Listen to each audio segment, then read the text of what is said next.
What's up, everybody? Welcome to the Organic Guy podcast. I am your host, the Organic Guy. This is your home of organic conversations where you get to hear from various thought leaders across the organic movement. Today, I have a very special guest for you, and this guest actually reminds me of why I started this podcast, to share with you conversations and stories of how organic is making an impact to people's lives across the world. Well, I'm not sure if you remember this headline from the New York Times, which asked, "Can eating organic food lower your cancer risk?" Well, on the article, they go on to cite a French study that followed 70,000 adults for 5 years, most of whom were women, and the study reported that most frequent consumers of organic food had a 25% fewer cancers, especially for lymphoma and breast cancer, than those who never ate organic. Well, my guest today, Sarafin, can tell us something or two about this because she is a non-Hodgkin's lymphoma and a breast cancer survivor. She runs a blog, Organic Can Survivor, on social media, where she shares the power of organic food and lifestyle together with her experiences and lessons that she's learned with the fight with cancer. So without further ado, Das, thank you very much for joining me in the podcast. Thank you for having me. It's my pleasure. I always like to start sort of giving the viewers a little bit of a background. So where did you grow up? And did you grow up on the city? Did you grow up on the rural areas? Like, how was it growing up as a child? So I was born and raised in the Philippines. As far as I can remember, I had a pretty much really fun childhood. But in connection to what we're discussing today, it's typical Filipino food. You know, it's mostly meat, fish, and chicken. But my parents opted to have us eat seafood and vegetables and fruits. But it's mostly very oily, very sweet, very salty. My dad, he had a chicken business. So he's a distributor of, we call it dressed chicken in our city. So I know you're all aware that Philippines is a cluster of islands. So we're in the middle part. It's basically rural. And yeah, you can see trees everywhere. You can just throw a seed in there and it'll just grow, that kind of environment. But most of my childhood, since my dad has a chicken business, we would eat it every day, every single day. And that time, I think organic food is not yet that known, especially in third world countries. Whatever is sold, you eat. So I guess it's not something like you thought about, like, there's this option called organic, maybe I want to look at it. So that is not something that crossed your mind. Mm-hmm. I only knew about organic food when I was already working in the bigger city, which is Manila, the capital of the Philippines. Okay, so and right now you are in the United States. So when was the transition from moving from Philippines to the United States? And did the United States sort of give you the oomph? Oh, there's this thing called organic. Maybe I might want to look at it. Yeah, my curiosity with organic food actually started in Manila. So after I graduated, probably after a year or two after I graduated, I moved to Manila to work as a pharmaceutical representative. And when I was there, I was exposed to a wider kind of society where it's so diverse and so advanced than the place that I grew up in. And I got into fitness. I got into learning about health. So when I started researching about it, I know the benefits. So it's clean without pesticides and stuff. But I didn't really take it seriously because I got used to the usual food, which we all are. And then 2016, I was just laying in my bed and I was playing with my iPad. And sometimes when you're like holding yourself, I was holding myself in the neck and there was a big lump. And I asked one of my friend doctors, and she said, "You might probably want to have that checked because it's usually TB or lymphoma." So I got scared because somehow I have a medical background. I understand the terminology. So I did. They did fine needle aspirate biopsy, but it came out negative. So they gave me antibiotics, but I wasn't at peace with it. I went to a bigger hospital. They suggested that I get a surgery. And then my doctor said that you might as well want to have yourself check if there's more cysts that grew. And I told her about my cyst in my breast, which was there since I was 15. She had it removed, my lymph nodes too. And unfortunately, it came out lymphoma. And my breast, she removed, I think, 28 cysts and it was also cancer. And I was diagnosed, I think, 3 days before I left for the US. And my response was like, okay, this is the situation. What am I going to do next? What's the percentage of my survival rate? Am I going to live? Is this treatable? So my mind was always like, this is the situation. Let's move forward. There's no like time to be emotional and something like that, because I think this is the training that I had with my job. We just keep on moving forward. And then when I got home, that's when everything just like sinked in. Yeah, so I'm trying to follow sort of your journey on this process. So I'm guessing you went to the hospital to actually receive the news. I'm trying to go into your shoes and try to understand, like, how was that anticipation? Like, were you actually prepared, like, mentally for, anything that can happen at that moment? I wasn't prepared. This is just going to get better. Because I was taking medications. I was really thinking that it's going to shrink, but it didn't. Probably I got very nervous after surgery, waiting for the biopsy result. That was very nerve-wracking to me. And then the thing is, the doctor didn't tell me what it was. I was the one who took the result from the laboratory and read it. So I knew it myself before the doctor told me. When I got into her clinic, I told her, "Doctor, I have lymphoma and breast cancer."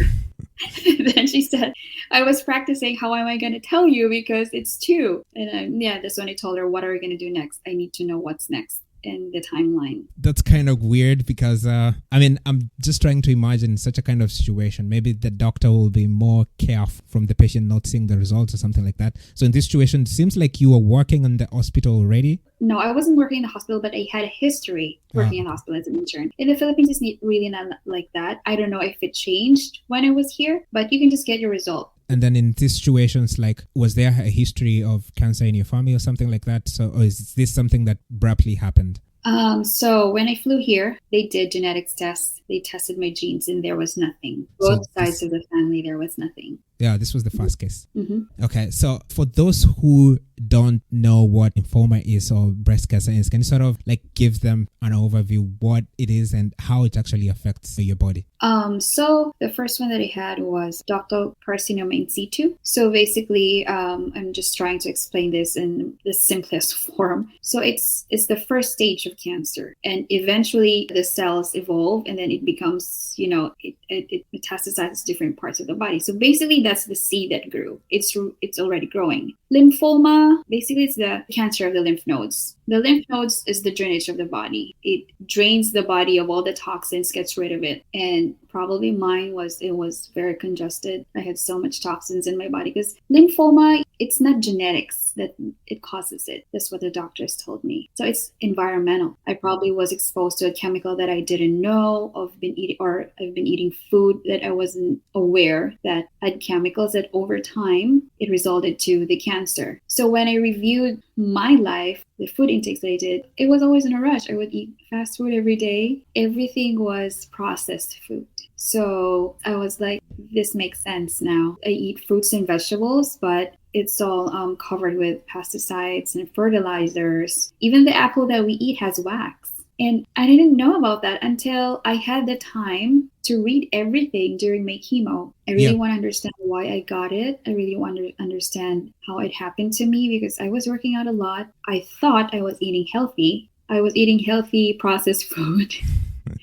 Yeah, it's really, really interesting because, when such a kind of hard times come into your life, so it gives you time to sort of evaluate and try to see what am I not doing right. So that was like your eye-opening moment. And then you mentioned earlier about, chemotherapy. Personally have had people around me who have gone through the process of chemotherapy. So I just want to know from you, some of the stories I've had personally from chemotherapy, not always the greatest, but from your perspective, how did chemotherapy affect you and what are some of the things that you can say you experienced from that treatment? Okay, I'll start with this. The good thing that I got from chemotherapy was the realization that when your body gives up on you, everything else doesn't matter. The only thing that will matter is your relationship with the people around you, with God, and a realization that if you survive this stage, what can you do for people to help them change their lives for the better? That's one good thing that I got from chemotherapy. However, the other side, if I had a really bad enemy,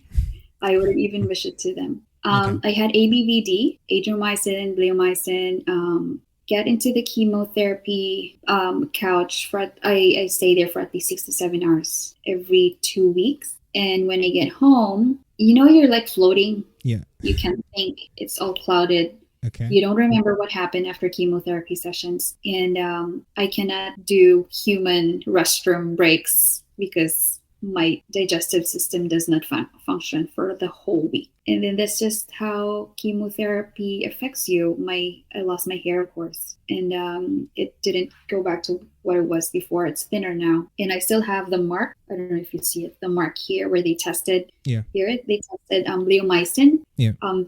The lung chemotherapy drug, and it's still there. They drilled. They put a tube in my left arm that goes straight to my heart to where chemotherapy drugs goes through. When you describe it like that, it's an interesting of how the human body can really adapt and create something new out of, nothing. And then, when you describe like one day you really can't do anything at all, but then a few weeks later, your body sort of recovers from that harsh reality of what it's exposed to. It makes me imagine how powerful a human body is. So you've discovered that you have cancer. You've gone through this treatment like chemotherapy. What is your realization of organic food? What is that moment that you say, you know what, maybe I should give organic food a chance? Oh, it's definitely right away. Even until now, I get criticisms. Why do you have to eat organic? And sometimes you can't really avoid it when you're out with your family or with friends. There's no organic food served in restaurants, or if you look for organic food, they'll say, go somewhere else, But no one will ever understand your stand unless they've gone through that. What I would always say, you will never understand what a cancer patient goes through until you've been through. I really try my best that 80% of my food is organic, because sometimes it's very difficult, especially when you're out. But I make sure that I detox after that. Let's put it this way. Sometimes organic food is very hard to reach. Yeah. The quality of organic food, but you'll know when you're used to organic food, you'll know the taste if it's organic or not. I feel good when my food is organic. I feel at peace that I'm feeding my body what it needs. Yes, we buy $99 produce. If you keep on eating that, how is your body going to be after 5 years or 10 years? Is it worth saving the money right now with the medical bills in the future? So that's how I would always weigh things. Sometimes, when you have financial difficulty, you would think, is this really worth it? And then you think like, this is for my body and I'm going to buy it anyway.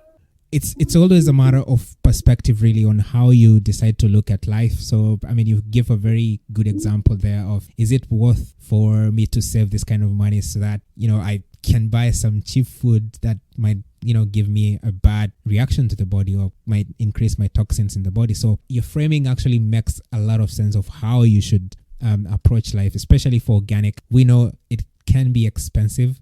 I am a student right now, but I always find a way to buy organic whenever I do, because it's in my conscious. Sometimes even when I buy like the conventional food, I'm sort of guilty for doing it because it's just not in my DNA. So when you have that particular paradigm, it just makes your life a little bit easier versus someone who doesn't have that, paradigm of, what, I think organic food is better for me. So that paradigm matters a lot. And then let's say you start consuming organic food. Do you start to notice some changes to your life? Like, what are some of the things you're noticing when you're consuming organic food after, let's say, your chemotherapy? Are there some signs you are noticing? Oh yeah, my digestive system. It's just even better. So much better. When I can't do groceries and I'll just, get whatever's available, I feel it right away. My gut is so irritable. It's the acid. It just, your body just tells you, this is not what I need right now. I need what will make me strong. The body is very powerful. Just feed it what it needs, clean, good food, and it's really going to heal you. The body can heal itself. That's how amazing God made our body. And, He knows every single cell in your body, and you just have to feed it what it needs. Sometimes we don't realize that because of society, what society is feeding us. The alcohol is good for you. Have fun, Yeah, we have a promo for this, like 5 items for $1, But what's behind that? What are you going to do after 5 years when you get sick? Is that really worth it?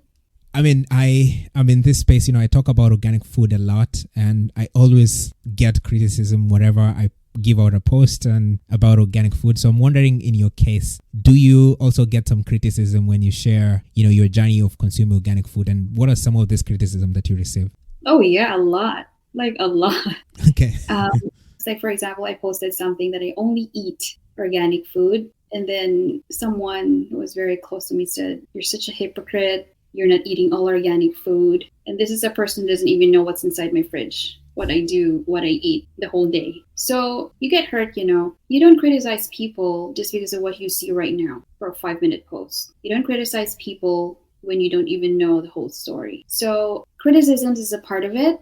Yeah. And for me, you can criticize all you want. What comes first is my body. You know, I might eat non-organic food sometimes, but you balance it. You make sure that you overload your body with organic foods and vegetables, because it's not organic all the time. But when you get the chance, as much as possible, organic food is paramount over anything. Yeah, just shut yourself down with whatever criticism that you hear. It's always going to be there. What's important is your relationship with your body and how you take care of it. Because when you are in your sick bed, it's just going to be you and your body there dealing with the disease. That's definitely true. And for me, actually, what most people don't understand about living an organic lifestyle is the mentality that it gives you. It's not necessarily the food. The food is very, very important, but it's the mentality that it creates in your mind. So for me, it's very easy, since I already have that organic mentality that, you know, everything I have to buy has to be organic. So I'm very conscious whenever I get access to a product. I always want to know what ingredients were used. So it's this small nuisance that a lot of people don't understand, the idea of trying to live an organic lifestyle. So for example, if I go to my family member and they don't always cook organic, I'm not going to say no to their food. I'm going to eat their food, although it's not organic. So it's just having that mindset of, hey, this is what I believe in. This is the kind of food that I want to eat. And this is the kind of food, at least in my house, I'm going to eat. So that mentality alone sets you apart like 70, 80, 90% of the people. And that is what people don't actually understand. So a criticism just from, you know, one thing just completely don't make sense. It's just out of context. And when I see such a kind of criticism, it actually doesn't make sense to me. I see a lot of people who don't have a lot of things to do. That's what I see. I agree. Yeah, I mean, when I listen to your story, it's a story of really perseverance. It's a story of inspiration of, you know, how humans we can go into the deep waters but still get out of it. So, you know, I'm just trying to imagine there are a lot of things that, you know, you've come to realize about yourself, and, you know, having cancer has thought about you. So, you know, from your perspective, what are some of the things do you think, you know, going through this journey has taught you about life, about everything? What are some of the things that you've gotten from it? Cancer really changed me. Yeah. Cancer changed you.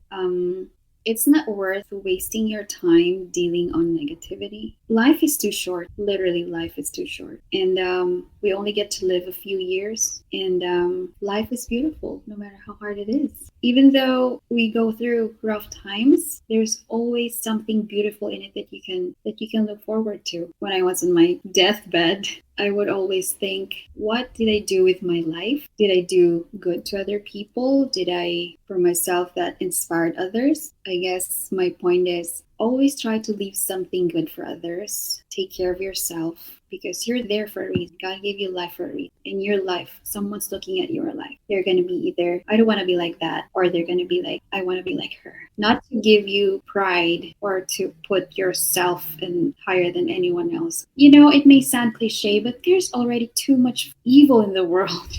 It doesn't really cost you a lot to like give something good to someone, or be kind to someone, or just a simple, you're beautiful, you are strong. Things like that, words like that, you don't know the impact of that to others. And it took me two cancers to realize that, because we're used to life. We're used to like what we're surrounded with. If you're surrounded with negativity, you get negative. If you're surrounded with positivity, you get positive. But if you're surrounded with different kinds of stuff, why don't you make the difference? Why can't you be different and make things better for others? So that's what I came up with the blog, to give simple nuggets to people that your body can make wonders for you. Just take care of, your emotions. How are you dealing with your emotions? Do you spend a lot of time stressing about things? Because your emotions affect your health, and we don't realize that. The food that you eat, the way that you think, no matter how healthy you are, if you think so negatively or you harbor so much hatred towards other people, it doesn't make sense at all. Most importantly, we all die. Our body goes to dirt. What's going to happen spiritually? What is your relationship with God? That's the most important thing. Because if you have a good relationship with God up there, everything will just fall into place. Wow,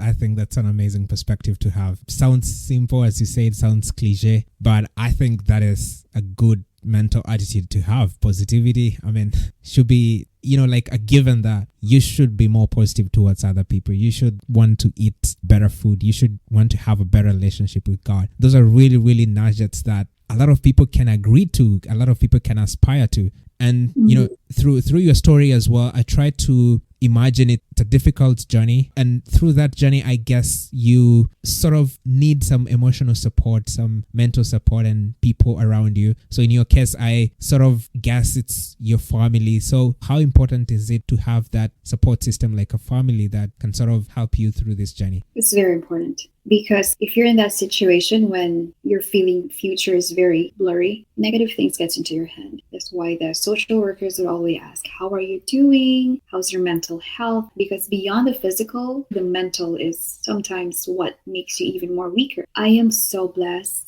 to have a family who has a strong faith that when you get weak, they will remind you of your worth. They will remind you of your fight that God is fighting for you. And they remind you of their love. That's so big that there's no reason for you to give up. But a lot of times, people don't have that. Family doesn't have to be by blood. You can be a friend supporting a cancer patient. Things like, how are you doing? That means a lot. Saying things that you are strong, no matter how hard it is. Those things affect someone going through chemo a lot because they know that they are loved. They know that they have someone to be there for them. And I just want to share that my family was so amazing that on my 34th birthday, I was having hot flashes. I was bald. I was bloated. I felt so ugly. They surprised me on my birthday. So that was amazing. If you know someone who's going through cancer, even if he's not your friend, even if it's just an acquaintance, always throw encouraging words of positivity because you don't have any idea how big the impact of that is. Wow. I think that's powerful as well because these are some of the things that we take for granted. For example, when we are with friends, we don't always give them the kind of support they deserve. We are all going through like difficult situations ourselves. So we don't always like take those small difficulties to say how you're doing or, hey, everything's going to be right or don't worry about it. But I guess in your case where it's a life and that situation, having a family around just makes things a little bit easier and simpler and sort of makes you say, you know what? I think there's something to live for. So I do think that is also something that can be very, very impactful in the long run. So I think this is where I like to sort of digress to the rapid fire question. So this is a segment where I have prepared for you some 10 questions. So I will be throwing to you a question and then I expect like a quick answer from you. And then the whole idea behind this is to get the listeners to get to know you a little bit better, maybe on something that didn't come across the conversation that we've had so far. So Are you ready to have some fun? Oh yeah, I'm ready for it. Let's get started.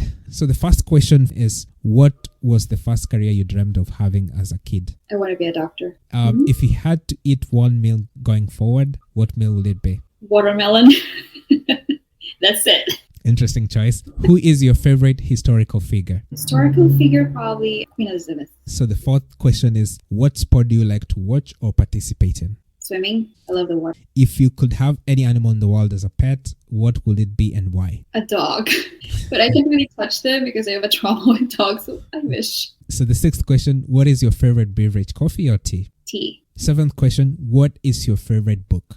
I would say it's the Bible. So the eighth question, are you an early bird or a night owl? I'm a night owl. My brain just works really hard at night. In the morning, I'm sluggish.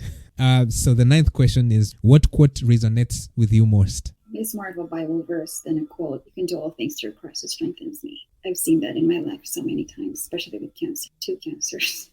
Powerful. And the 10th question is, knowing what you know now, what will you give to your 18-year-old self? To my 18-year-old self, a bunch of organic food. You have to eat all of that. Yeah, okay. and the knowledge that I have right now. Yeah, nice. I think that was fun. And thank you very much for agreeing to take part of this particular segment. You can just share with the audience how they can get you through social media. So if you want to know what I feed my body after all of my cancer, I'm organic_can.survivor on Instagram. And if you have any questions, you're welcome to ask anything. If you need support, if you're going through rough times, I'm just here. We cancer patients and survivors know what it's like. So let's kick cancer in the butt. Your story is so inspirational. And when I first came across your social media, it just struck to me why I started this podcast is because I want to find stories like this. I want to share stories like this so that people can understand some of the great impact that organic food can have in people's lives. So your story resonated with me. It's so impactful, and I can't wait for, a lot more people to know about this story and to know your journey so far. So thank you very much for, making time to be part of this podcast. Thank you for having me. Looking forward to following your work. So it's such a pleasure.